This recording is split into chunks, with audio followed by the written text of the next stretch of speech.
Buenas tardes, ¿cómo están? Como todos los sábados estamos aquí con ustedes para tratar de comprender cómo y por qué el mundo gira al revés. Una semana muy emblemática para América Latina porque se cumplieron 40 años del golpe de Estado en Uruguay. Hoy se cumplen 4 años del golpe de Estado que destituyó a Manuel Zelaya en Honduras, y por lo general los aniversarios sirven más que nada para recordar algún evento. Por supuesto que esto es aleatorio y uno elige recordar unos tal vez más que otros, pero también es importante recordar que Nelson Mandela sigue en estado crítico. Ya vamos a hablar de eso en el futuro seguramente otra vez.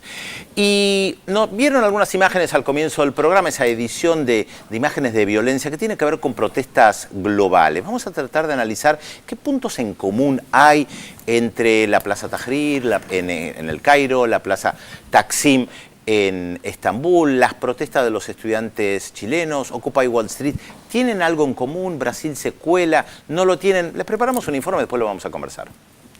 Y también hemos asistido en los últimos años a que, producto de la irrupción de nuevos movimientos sociales, producto de nuevos momentos políticos, algunos países de la región como Ecuador, como Venezuela, como Bolivia, han producido reformas constitucionales que de alguna forma reflejaron el cambio en las relaciones de poder.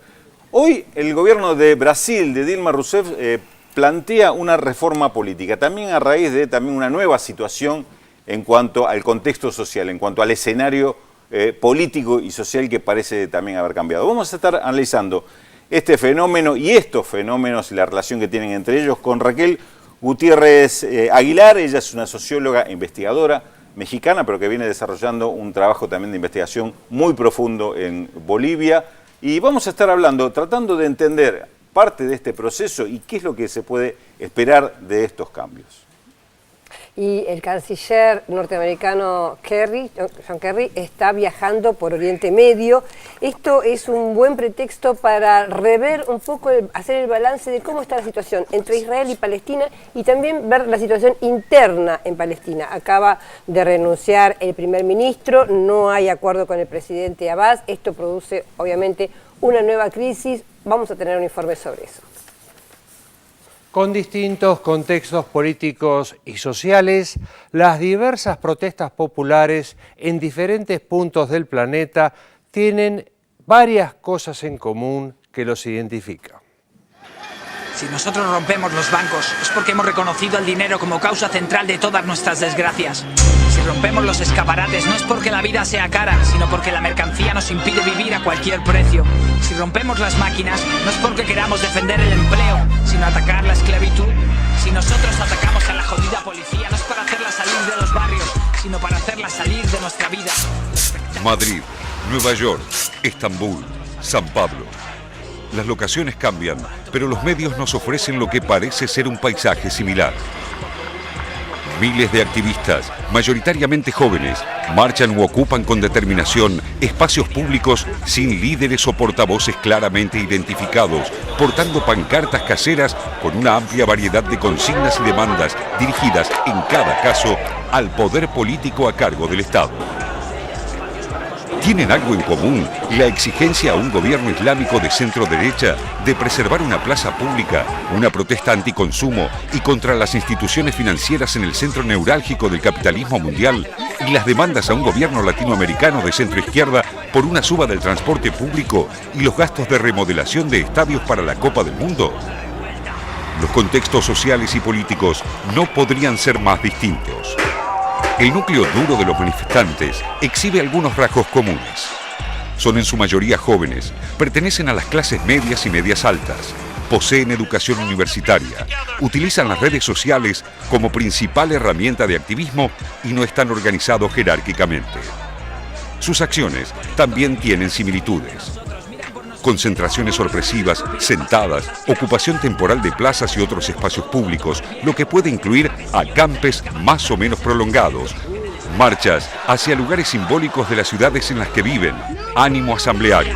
Lo sé, es típico pero cierto, más la unión hace la fuerza. Somos miles en las calles, explotados de dentro y de fuera. Podríamos cambiar nuestra vida y nuestro entorno, es más, juntos somos más, es más, juntos somos la revuelta. Sin embargo, en el terreno ideológico, las cosas no parecen tan claras. Las posiciones van desde el ecologismo y el conservadorismo urbano hasta las peticiones por una mejor calidad de vida, contra la corrupción y en rechazo a los criterios para definir el gasto público y las políticas sociales o mejoras en la libertad de expresión. En general, no se sienten representados por las opciones existentes en sus respectivos sistemas políticos, pero tampoco pretenden derribar gobiernos ni tomar el poder, sino que demandan ser escuchados por quienes lo ocupan. La intervención represiva de la policía suele ser otro factor que fortalece a estos movimientos espontáneos y les acerca más adhesiones, como ha podido verse en las protestas del Parque Gezi de Turquía y ahora en Brasil. ¿Se trata de un nuevo sujeto político o es apenas el resultado de una combinación de factores que tienen que ver con la persistencia de la crisis como forma del postcapitalismo, una generación formateada por los medios de comunicación, más escéptica acerca del poder y de la disponibilidad de tecnologías de la comunicación? Las posiciones al respecto de quienes analizan el fenómeno desde la sociología, la teoría cultural, la política y el periodismo están divididas, aunque todos destacan las diferencias evidentes con movimientos históricos como los de 1968 en América Latina, Europa y Estados Unidos. Cómo calmar los nervios de una testa en quiebra a base de sumar deudas, hundida en la depresión, despidiendo de su vida la esperanza, dejando solo en ella la amarga desilusión. Políticos no servís para nada, os merecéis en la cara una patada. Tan solo sois marionetas manejadas, manipuladas, hágame de lucha armada. Es notable, por una parte, que las demandas de mayor ciudadanía sean encabezadas por aquellos integrantes de la sociedad que han recibido más beneficios en términos de oportunidades educativas y bienestar económico. Al mismo tiempo, la falta de una organización jerárquica, rasgo que caracteriza a las organizaciones políticas de larga duración, se presenta a la vez como fortaleza y debilidad. La falta de representación dificulta la interlocución con el poder al que se demanda y determina el carácter temporal de las protestas, que parecen perder visibilidad muy poco tiempo después, luego de haber congregado a decenas de miles de personas, como ha ocurrido desde las gigantescas manifestaciones contra la guerra de Irak en 2003 hasta las ocupaciones de la Puerta del Sol en Madrid o el Zuccotti Park en Nueva York. En cierto sentido, solo subsisten aquellos grupos que ya constituían previamente algún tipo de movimiento organizado, como la plataforma Democracia Real Ya o el movimiento Pase Libre de Brasil, que existe desde 2005. La organización con el formato de red, derivada del uso de las herramientas de la web 2.0 como Facebook y Twitter, permiten que las protestas tengan una enorme adaptabilidad, alberguen una multitud de consignas y amplíen por lo tanto su base, pero al mismo tiempo tienden a promover un nivel de compromiso laxo que se centra en la participación y la presencia táctica, pero que no favorece la estrategia política a largo plazo, lo que caracteriza al activismo que pretende lograr efectos concretos. Estos efectos, de producirse, parecen depender finalmente de la capacidad de escucha de los gobernantes y de su voluntad de responder a las demandas, como parece ser el caso de Brasil. Una módica utopía ciudadana que, aunque incida en la redefinición del concepto de libertades públicas, marca una diferencia notoria tanto con las prácticas como con las agendas de los movimientos revolucionarios del pasado reciente.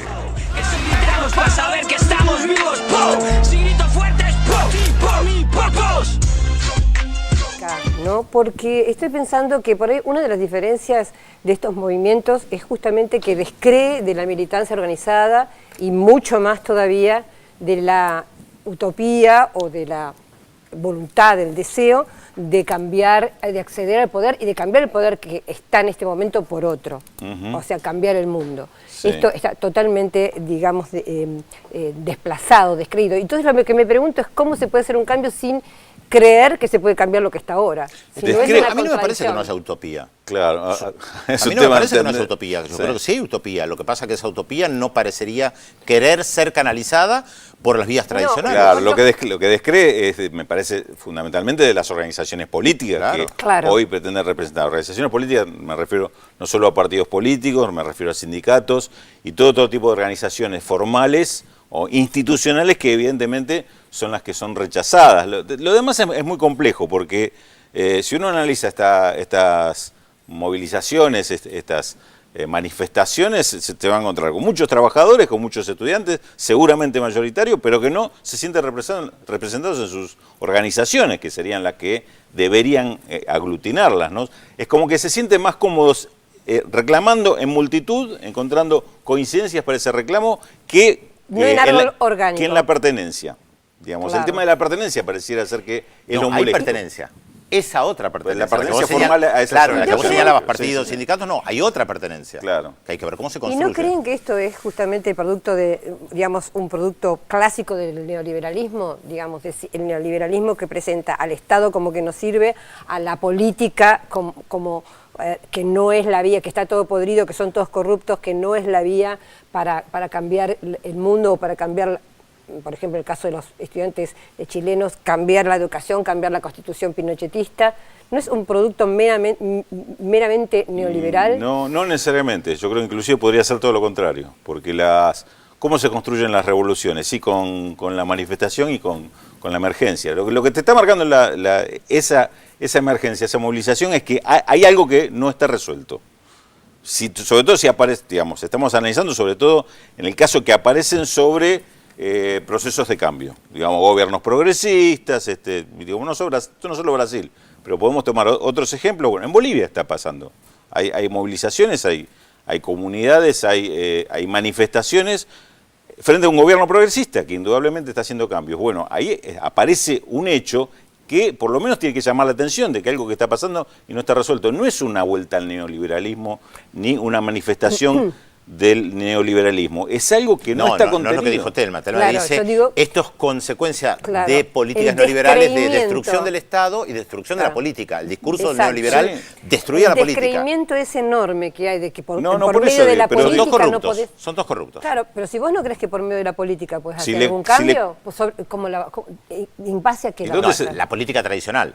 Lo que te Bueno, están diciendo es la política esta- tradicional, no. estos Ahí sí jóvenes- retoman el discurso neoliberal. Estos jóvenes en general, lo dijo muy bien Rulo, con mucha claridad, descreen de todo tipo de organización tradicional, que puede ser partido político, que puede ser un sindicato, los propios ejecutivos o legislativos de los gobiernos en función.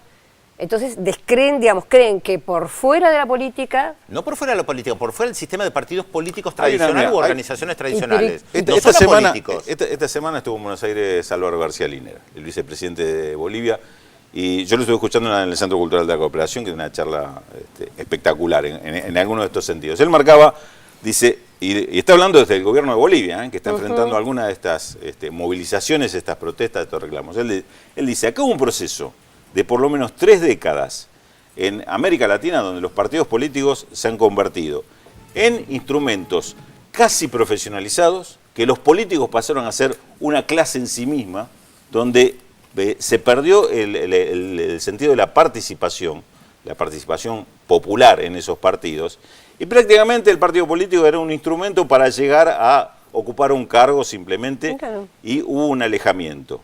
Y partidos que se sucedían en el gobierno, generalmente el bipartidismo gobierna uno, gobierna otro.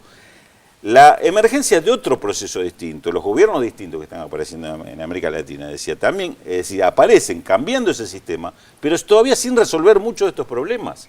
Y el tema de la representación todavía es un problema en debate, en discusión, y la calle es parte de uno de estos espacios donde se está debatiendo esto, me parece. Te propongo seguir en el próximo bloque sobre esta discusión. Vamos a... no?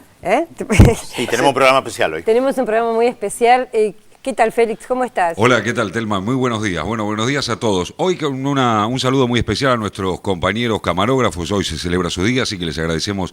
Gracias a ellos estamos en el aire siempre que podemos. 0800 444 1777 4535 0709 los teléfonos para comunicarse. Recuerden también que tienen la red social Facebook para poder enviarnos sus mensajes a Yo Veo Visión 7 Internacional. Antes de ir a la pausa, por supuesto, vamos a poner en marcha nuestra incógnita de hoy. Recuerden un personaje que les vamos a dar algunos datos y ustedes nos van a decir de quién se trata. Hijo de una familia de judíos sefaradíes, nuestro personaje de hoy fue precoz estudiante. A muy corta edad dominó varias lenguas, Antes de los 12 años ya conocía los escritos de Marx, Trotsky, Mao y los clásicos del budismo zen como Ernest Junger. ¿Quién es nuestro personaje de hoy? 0800 444 1777 45350709 y nos vamos a la pausa, no sin antes recordarles los temas que vamos a desarrollar en los próximos bloques.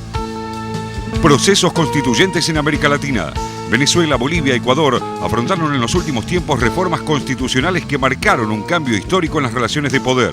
Presionada por las protestas, Dilma Rousseff acaba de impulsar en Brasil una reforma política. Luego de la pausa, aquí en Visión 7 Internacional. Además, crisis política en Palestina. La inesperada renuncia del primer ministro Rami Abdallah, 2 semanas después de haber asumido, complica la gestión del presidente Mahmoud Abbas. Todo esto y mucho más se lo contamos luego de la pausa, aquí en Visión 7 Internacional.